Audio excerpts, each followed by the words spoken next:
Tomorrow's episode of One Piece, episode 1148, is going to be absolutely massive.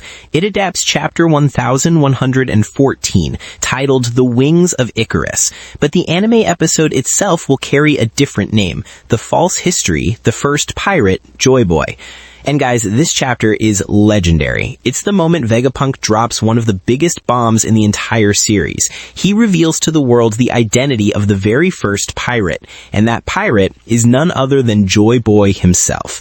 Now, obviously, I can't show the full episode here because of copyright reasons, but don't worry. I'm going to walk you through a full breakdown of this chapter. Think of this as your deep dive preview before the episode airs, helping you understand every hidden layer and the massive implications behind Vegapunk's words. The chapter kicks off with pure chaos. Marines are left shocked as Vegapunk announces that the entire world will one day sink into the Blue Sea. Across the world, people react in disbelief. In Mocktown on Jaya, no one buys into his claims. Over in Water 7, people argue that a few high tides don't mean the end of the world. Meanwhile, in Impel Down, Doflamingo bursts into laughter, mocking Vegapunk's warning. He even teases Magellan, asking what he'll do when the sea floods the prison he's supposed to protect.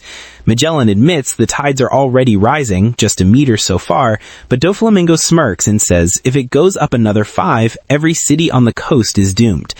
Deep beneath the waves in the Ragyu Kingdom, Shirahoshi asks her father, King Neptune, if Vegapunk's words could really be true, but Neptune dismisses it, calling it an unbelievable exaggeration.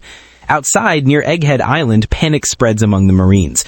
Whether Vegapunk is right or wrong doesn't even matter anymore. His broadcast alone could send the world into chaos. Meanwhile, the Gorosei and York reach a breaking point. Their solution, erase everything alive on the island.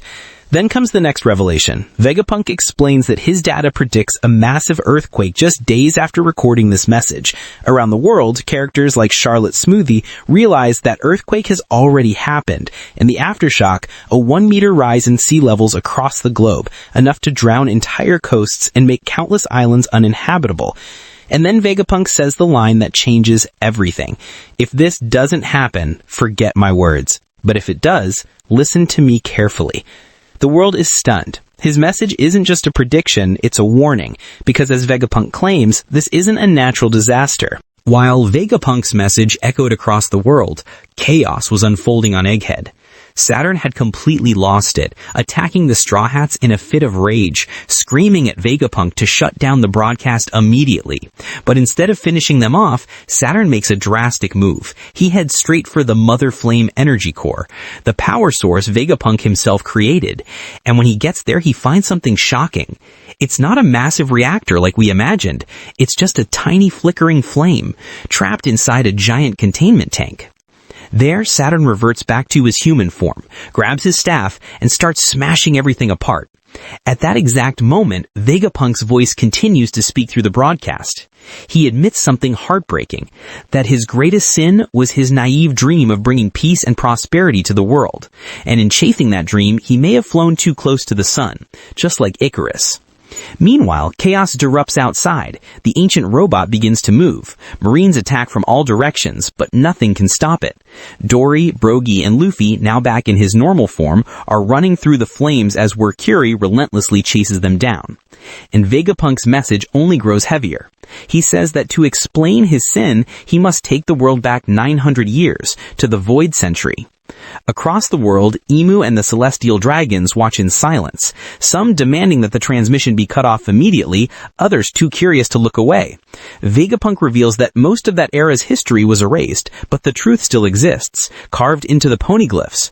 Cut to another corner of the world.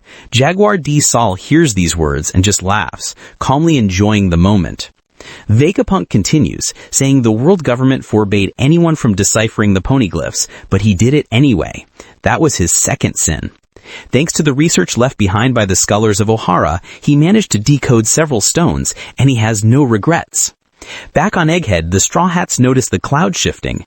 Edison has expanded the edge of the cloud system to let their ship jump directly into the sea below.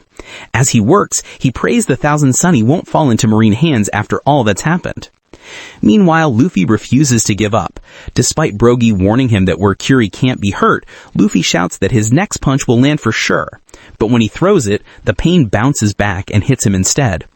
And then Vegapunk reaches the climax of his message, the final revelation. He admits he knows only fragments of the Void Century, but what he does know will change everything. He tells the world that in that forgotten era, there was a man born in Advanced Kingdom whose body was rubber-like, just like the sun god Nika worshipped in Elevath. That man's name was Joy Boy, and he was the very first person ever called a pirate.